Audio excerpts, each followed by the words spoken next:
Producer director Ramanand Sagar को खास तौर से रामायण के लिए जाना जाता है। 1986 से 1988 के बीच प्रसारित हुए इस सीरियल के एक्टर्स को लोग उनके असली नाम की जगह किरदारों के नामों से जानने लगे हैं।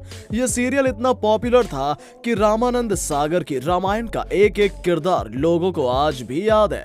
लेकिन क्या आप जानते हैं कि वो किरदार अपनी रियल लाइफ में अब कैसे नजर आते हैं और क्या कर रहे हैं? अगर नहीं जानते तो आइए आपको बताते हैं कि आखिर रामायण के किरदार आज कहां हैं, कैसे दिखते हैं और क्या करते हैं। मुकेश रावल। रामायण में मुकेश रावल विभीषण के किरदार में नजर आए थे। उनकी अदाकारी ने लोगों का खूब दिल जीता था। 15 नवंबर 2016 को हुए ट्रेन हादसे में उनकी जान चली गई थी। रिपोर्ट्स थी कि जल्दबाजी में रेलवे ट्रैक पार करते हुए मुकेश ट्रेन की चपेट में आ गए थे। अरविंद त्रिवेदी। रावण का किरदार अरविंद त्रिवेदी ने बेहतरीन तरीके से निभाया था। अरविंद अब 82 साल के हो चुके हैं। उम्र ज्यादा होने की वजह से उनसे चलना फिरना मुश्किल होता है। वो इन दिनों परिवार के साथ घर पर वक्त बिता रहे हैं। दारा सिंह। हनुमान का रोल दारा सिंह ने निभाया था। दारा सिंह भी दुनिया को अलविदा कह चुके हैं। दारा सिंह ने कई फिल्मों में काम किया है। इतना ही नहीं, रामायण पर बनी ज्यादातर फिल्मों में उन्होंने हनुमान का किरदार निभाया था। पद्मा खन्ना। कैकई का रोल पद्मा खन्ना ने निभाया था। कैकई के रोल में पद्मा ने जान डाल दी थी। पद्मा 1990 में पति के साथ अमेरिका के न्यू जर्सी में शिफ्ट हो गई थी। तभी से वो वहीं रह रही हैं। इतना ही नहीं, वो वहां रामायण के शोज भी करती हैं। विजय अरोड़ा। विजय अरोड़ा ने मेघनाथ का रोल प्ले किया था। इस किरदार की वजह से विजय को खूब पॉपुलैरिटी मिली थी। कई फिल्मों में काम करने वाले विजय का 2 फरवरी 2007 को पेट के कैंसर की वजह से निधन हो गया था। अपराजिता भूषण। रावण की पत्नी मंदोदरी का रोल अपराजिता भूषण ने निभाया था। अपराजिता भूषण एक्टर भारत भूषण की बेटी हैं। कई फिल्मों और टीवी शोज में काम करने वाली अपराजिता अब एक्टिंग छोड़ राइटिंग का काम कर रही हैं। बालधुरी। राजा दशरथ का किरदार बालधुरी ने निभाया था। उन्होंने मराठी सिनेमा में कई सालों तक काम किया। दिलचस्प बात यह है कि रामायण में उनकी पत्नी कौशल्या का किरदार निभाने वाली जयश्री गढ़कर उनकी रियल लाइफ पत्नी भी थी।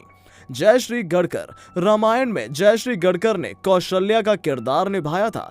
जयश्री कई मराठी फिल्मों में भी नजर आ चुकी हैं। उन्होंने 2008 में दुनिया को अलविदा कह दिया था। ललिता पवार। रामायण में मंथरा का रोल निभाने वाली दिग्गज अदाकारा ललिता पवार को कौन नहीं जानता। 24 फरवरी 1988 को उन्होंने इस दुनिया को अलविदा कह दिया था।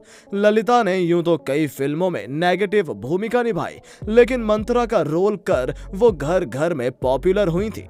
अरुण गोविल, जिन्हें लोग आज भी भगवान श्री राम समझकर उनके पैरों पर गिर जाते हैं। उनको देखते ही लोगों को लगता है भगवान पृथ्वी पर उतर आए हैं। जी हाँ, ऐसा आज भी होता है। Comedy show the Kapil Sharma show में आए वरुण गोविल ने इस बात को स्वीकार किया है कि राम बनना उनके लिए बेहद मुश्किल था। जब रामानंद सागर ने रामायण बनाने के लिए ऑडिशन लेने शुरू किए थे, तब अरुण गोविल विक्रम बेताल में विक्रम की भूमिका निभा रहे थे।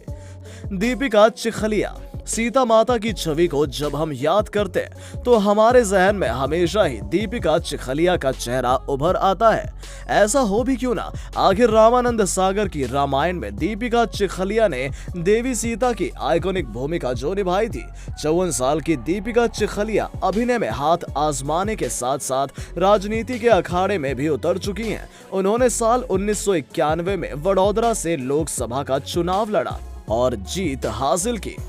मीडिया रिपोर्ट्स के मुताबिक दीपिका ने गुजरात के बिजनेसमैन हेमंत टोपीवाला से शादी की है, जिनकी एक कॉस्मेटिक कंपनी है। शादी के बाद उन्होंने एंटरटेनमेंट की दुनिया से दूरी बना ली और अपने पति के कॉस्मेटिक्स के कारोबार में उनकी मदद करने लगी।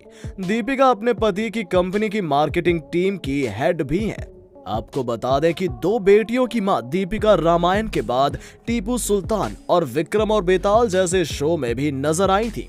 और दोस्तों इन दिनों दीपिका अपनी आगामी फिल्म गालिब के लिए चर्चा में बनी हुई हैं। बताया जा रहा है कि यह एक खूंखार आतंकवादी अफजल गुरु और उसके आसपास हुए घटनाक्रम से संबंधित है। इस फिल्म में दीपिका आतंकवादी अफजल गुरु की पत्नी का रोल निभा रही हैं। और दोस्तों सोचने वाली बात यह है कि माता सीता का किरदार निभा चुकी दीपिका आतंकवादी की पत्नी के रूप में बड़े पर्दे पर कैसी नजर आएंगी। तो दोस्तों अगर आप भी दीपिका चिखलिया की फिल्म गालिब देखने के लिए एक्साइटेड हैं तो हमें कमेंट सेक्शन में कमेंट करके जरूर बताइएगा। और दोस्तों अगर वीडियो अच्छी लगी हो तो इसे लाइक करें, अपने दोस्तों के साथ शेयर करें और अगर आप हमारे चैनल पर नए हैं तो जल्द से जल्द हमारे चैनल को सब्सक्राइब जरूर कर लें ताकि हमारी और भी इसी तरह की इंटरेस्टिंग वीडियोस आपको देखने को मिलती रहे सबसे पहले।